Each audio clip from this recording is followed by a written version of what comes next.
Welcome back to Afternoon Live.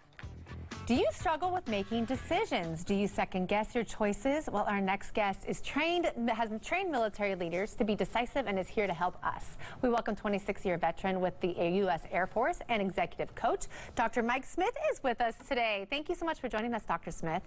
Hey, Kara, thank you very much for your time. I appreciate it. So does decision making, has it always just come naturally for you? So a lot of times with decision making, for me, it's intentional and purposeful because, you know, we have so much coming at us, so many influences, preconceived notions, emotion, right, is one of the biggest driving things. So really to be an effective decision maker, it takes intent, focus, and purpose. Very intent for you, being in the U.S. Air Force. Share with that experience how that maybe changed you into making decisions. So one of the things I think specifically that the military did for me is it allowed me to, obviously we have rules and regulations in place, right, that form the guardrails, but a lot of times it's all scenario based, right? The circumstances you're in at the time.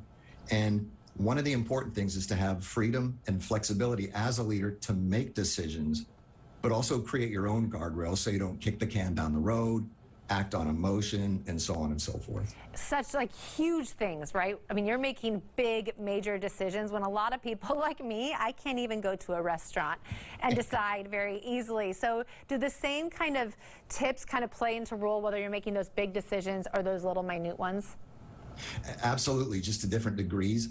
And there's several tips that help for effective decision making. And again, even in personal life, professional life, it translates and carries over very well.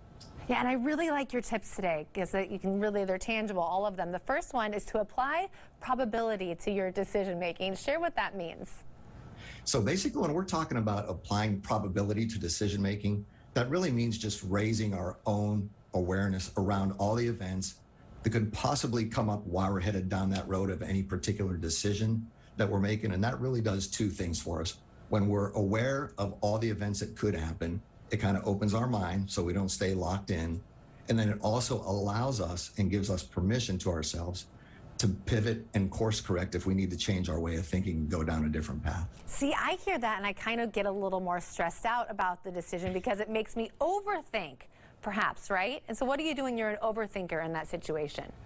So one of the things you can do that's probably the most effective is limit your choices, right? Limiting your choices are kind of like those guardrails that you put in place to keep yourself in the lane, moving down the road and making progress. And when we talk about limiting choices, generally speaking, there's three things that you consider: is effectiveness, efficiency, and impact, right? The decision you're about to make, is it effective?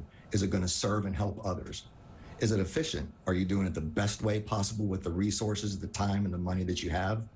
And more importantly, what type of impact is it going to make for those that are involved in that process and outside of it?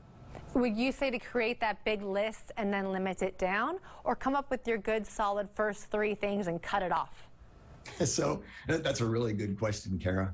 So one of the things that's also important to this is identifying and becoming aware of your biases, right? So in any given scenario, based on our experience, our upbringing, our environment, those impact moments in life that kind of help shape us, we carry biases with us.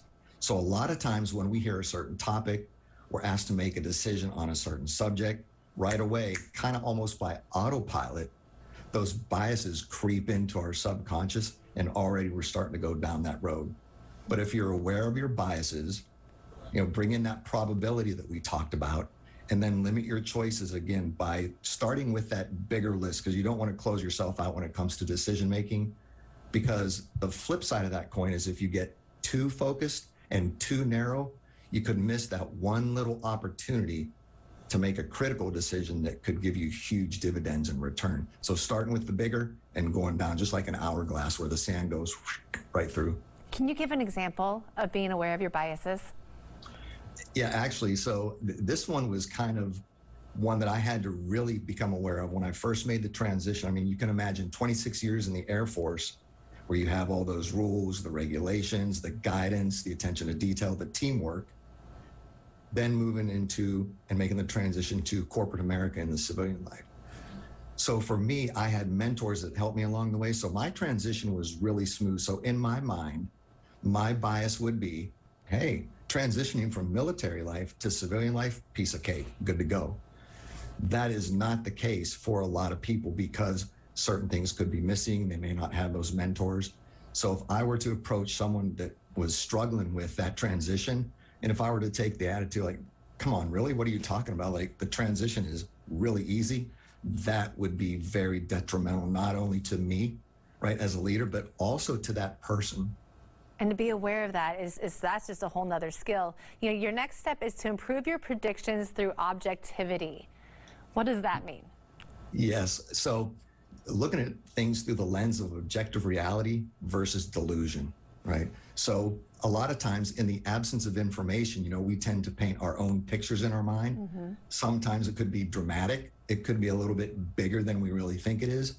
So if you peel back the emotion, take that out, and just look at everything through that lens of objective reality. What are the facts? What am I, no kidding, honestly dealing with from a logical perspective?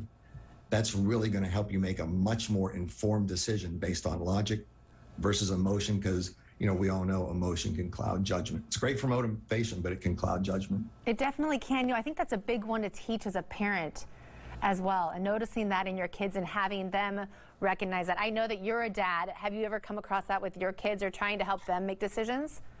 Yeah, absolutely. Nowadays, we're empty nesters, so it's just me and my wife and our 2 little Yorkies. But raising the kids, you're absolutely right. And for them, I think it was maybe a little bit difficult, you know, being military brats, if you will. So I tended to pay a lot more attention to detail and just kind of be more engaged.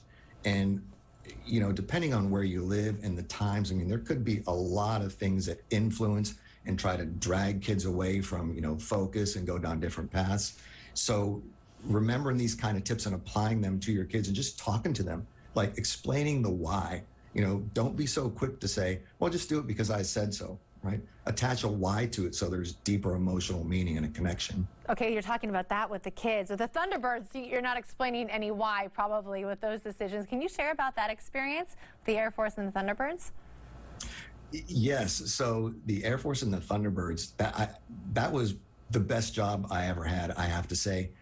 First of all, we got to travel the world representing the Air Force, doing the air shows in front of hundreds of thousands of people all the time. So it was great, right? Living like a rock star. But I think the bigger thing, as you can see from that photo on the screen, is every show that we went to, we made it a point to always do things like the Make-A-Wish Foundation, Children's Hospital visit, Veterans Hospital visits, speaking at colleges and high schools. So really just building those relationships and making that impact in the community and representing the bigger military. To a lot of times, you know, the civilian community is the only military they know, is what they see on the news. So to be able to personalize and humanize that military collectively was just an amazing opportunity that I'm so, you know, humbled and grateful that I got to be a part of. Well, I should have made it my first off, but I'll make it my last off. Thank you so much for your service, and thank you for the advice today. Great advice. Thank you very much, Kara. I appreciate your time. Absolutely. We appreciate yours as well. And we're going to have more information about Dr. Smith on our website at KATU.com. Don't move. Afternoon Live. We'll be right back.